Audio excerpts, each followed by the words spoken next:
Good morning बच्चों। हिंदी की इस कक्षा में आपका स्वागत है, अभिनंदन है। बच्चों, आज हम पार्ट 5 चिट्ठियों की अनूठी दुनिया का अध्ययन करेंगे। पत्रों की दुनिया भी अजीबोगरीब है। अजीबोगरीबों का मतलब अनोखी, और उसकी उपयोगिता हमेशा से बनी रही है। पत्र जो काम कर सकते हैं वह संचार का आधुनिकतम साधन नहीं कर सकता है। पत्र जैसा संतोष फोन या एसएमएस का संदेश कहाँ दे सकता है। पत्र एक नया सिलसिला शुरू करते हैं और राजनीति, साहित्य तथा कला के क्षेत्रों में तमाम विवाद और नई घटनाओं की जड़ भी पत्र ही होते हैं। आप जानते हैं बच्चों कि समय समय पर राजनीति से संबंधित, साहित्य से संबंधित, कला के से संबंधित अनेक प्रकार के पत्र लिखे जाते हैं। दुनिया का तमाम साहित्य पत्रों पर केंद्रित है। आज भी यदि हम लाइब्रेरियों में जाकर के देखें या पुस्तकालयों में जाकर के देखें तो पुराने ज़माने के सारे साहित्य जो हैं वो पत्रों में आज भी केंद्रित आपको वहाँ मिल जाएंगे। और मानव सभ्यता के विकास में इन पत्रों ने अनूठी भूमिका निभाई है। बहुत ही आवश्यक बात है कि मनुष्य से जोड़े रखने के लिए इन पत्रों का अपना विशेष महत्व रहा है। पत्रों का भाव सब जगह एक सा है, भले ही उसका नाम अलग अलग हो। पत्र को उर्दू में खत, संस्कृत में पत्र, कन्नड़ में कागद, तेलुगु में उत्तरम, जाबू और लेख तथा तमिल में कड़िद कहा जाता है। पत्र यादों को सहज कर रखते हैं, इसमें किसी को कोई संदेह नहीं है। हर एक की अपनी पत्र लेखन कला है और हर एक के पत्रों का अपना दायरा। दुनिया भर में रोज करोड़ों पत्र एक दूसरे को तलाशते तमाम ठिकानों तक पहुंचते हैं। भारत में ही रोज 4.5 करोड़ चिट्ठियां डाक में डाली जाती है, जो साबित करती है कि पत्र कितनी अहमियत रखते हैं, अर्थात पत्रों का कितना महत्व है। वास्तव में यदि देखा जाए तो पत्रों का बहुत अधिक महत्व है। एक स्थान से दूसरे स्थान पर ये पत्र आते जाते हैं, चाहे वो व्यावसायिक पत्र हो या सामाजिक पत्र हो या सरकारी पत्र हो। पंडित जवाहरलाल नेहरू ने सन 1953 में सही ही कहा था कि हजारों सालों तक संचार का साधन केवल हरकारे रनर्स या फिर तेज घोड़े रहे हैं। यानी राजा महाराजाओं के ज़माने में जो दूत होते थे वो संदेश को एक स्थान से दूसरे स्थान पर लाने ले जाने का कार्य करते थे। फिर इसके बाद घोड़ों के द्वारा ये कार्य होने लगा, पशु पक्षियों के द्वारा भी होता था, अर्थात पशु तो नहीं लेकिन कबूतर जो होते थे वो गले में उनके चिट्ठी लिख करके डाल दी जाती थी और वो कबूतर उड़ करके एक स्थान से दूसरे स्थान पर वो संदेश पहुंचाते थे। उसके बाद पहिए आए, पर रेलवे और तार से भारी बदलाव आया, अर्थात रेलगाड़ियों के माध्यम से संदेशों का आदान प्रदान होने लगा। फिर तार यानी कि टेलीग्राम के माध्यम से ये संचार की व्यवस्था हुई। तार ने रेलों से भी तेज गति से संवाद पहुंचाने का सिलसिला शुरू किया। अर्थात पहले पोस्ट ऑफिसों में तार घर होते थे, उन तार घरों में संदेश भेजे जाते थे जो तुरंत दूसरे शहरों में पहुंच जाते थे।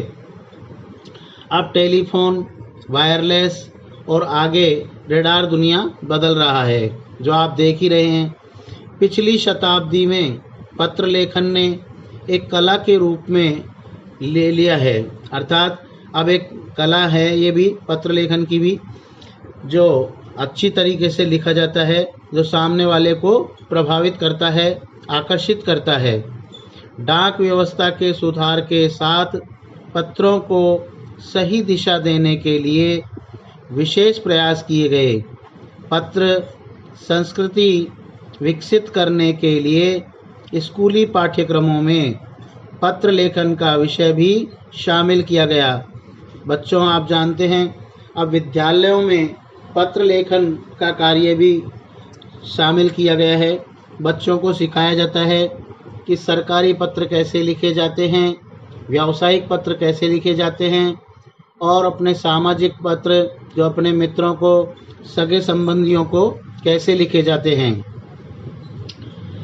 भारत ही नहीं, दुनिया के कई देशों में ये प्रयास चले और विश्व डाक संघ ने अपनी ओर से भी काफ़ी प्रयास किया। विश्व डाक संघ की ओर से 16 वर्ष से कम आयु वर्ग के बच्चों के लिए पत्र लेखन प्रतियोगिताएं आयोजित करने का सिलसिला सन 1972 से शुरू किया गया। यह सही है कि खास तौर पर बड़े शहरों और महानगरों में संचार साधनों के तेज विकास तथा अन्य कारणों से पत्रों की आवाजाही, अर्थात एक स्थान से आने जाना, प्रभावित हुई है। पर देहाती दुनिया अर्थात गाँव में आज भी चिट्ठियों से ही चल रही है, अर्थात गांव के अंदर आज भी कामकाज चिट्ठियों से, पत्रों से ही हो रहा है। फैक्स, ईमेल, टेलीफोन तथा मोबाइल ने चिट्ठियों की तेजी को रोका है।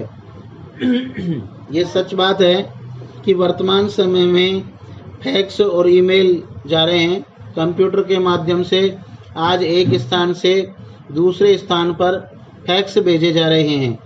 तो इन फैक्सों के माध्यम से यह कार्य तेज़ी से हो रहा है। और इसके साथ अब आप देख ही रहे हैं, मोबाइल आ गए हैं। मोबाइल ने तो बिल्कुल ही चिट्ठियों को बंद कर दिया है। आज लोग आधा घंटे तक, एक घंटे तक बातचीत करते रहते हैं मोबाइलों पर, वहीं पर संदेश दे देते हैं और उसका उत्तर भी प्राप्त कर लेते हैं। पर व्यापारिक डाक की संख्या लगातार बढ़ रही है, लेकिन व्यापारिक जो डाक है वो तो आज भी जारी है। जहाँ तक पत्रों का सवाल है, अगर आप बारीकी से उनकी तह तक जाएं तो आपको ऐसा कोई नहीं मिलेगा जिसने कभी किसी को पत्र न लिखा हो या न लिखाया हो, या पत्रों का बेसब्री से जिसने इंतज़ार न किया हो। बच्चों, पुराने ज़माने के अंतर्गत लोग अपने सूचनाओं को, अपने संदेशों को पत्रों के माध्यम से ही दूसरे व्यक्तियों तक अपने संदेश को पहुंचाते थे। ऐसा कोई भी व्यक्ति नहीं होगा पुराने ज़माने का जिसने पत्र कभी नहीं लिखा हो, या उसको कोई पत्र प्राप्त नहीं हुआ हो, या फिर उसने किसी से पत्र नहीं लिखवाया हो। पहले लोग इतने पढ़े लिखे नहीं होते थे, इसलिए वो दूसरे व्यक्तियों से जो पढ़े लिखे होते थे उनसे पत्र लिखवाया करते थे। ऐसे भी बहुत से लोग होते थे जो पत्रों का बेसब्री से इंतज़ार करते थे। जैसे सेना के अंदर जब बच्चे चले जाते थे या युवा चले जाते थे तो उनके माँ बाप गाँव के अंदर बैठे बैठे उनका पत्रों का इंतज़ार करते थे।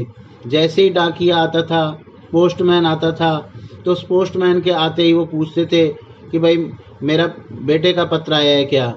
तो इस तरीके से पोस्टमैनों की और डाकियों की बहुत पूछ होती थी उन दिनों में।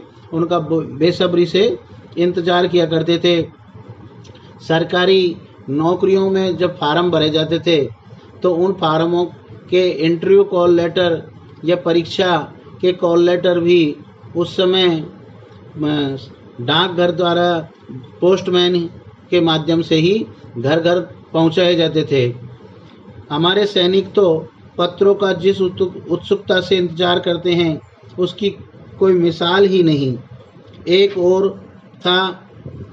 दौर था यानी कि एक समय था जब लोग पत्रों का महीनों इंतजार करते थे, पर अब वह बात नहीं। परिवहन साधनों के विकास ने दूरी बहुत घटा दी है। पहले लोगों के लिए संचार का इकलौता साधन चिट्ठी ही थी, अर्थात संचार के साधन के रूप में चिट्ठी अर्थात पत्र ही थे, और आज और भी साधन विकसित हो चुके हैं। तो बच्चों, इन पैराग्राफ्सों के माध्यम से यहाँ ये संदेश दिया गया है कि पत्रों की भी अपनी अनोखी दुनिया होती थी। प्राचीन समय में पत्रों का बहुत महत्व होता था। लोग पत्र लिखते थे, लिखवाते थे और फिर पत्रों के आने का बेसब्री से इंतज़ार करते थे। लेकिन आधुनिक साधन जिनमें टेलीफोन, मोबाइल, ईमेल, फैक्स जब से विकास हुआ है इनका, तब से पत्रों का महत्व कम हो रहा है। लेकिन आज भी व्यावसायिक और सरकारी पत्र या जो है वो लिखे जाते हैं और पोस्टमैन के द्वारा ही स्थान स्थान पर पहुंचाए जाते हैं। तो आज की कक्षा में इतना ही, बाकी शेष अगली कक्षा में आपको पढ़ाया जाएगा।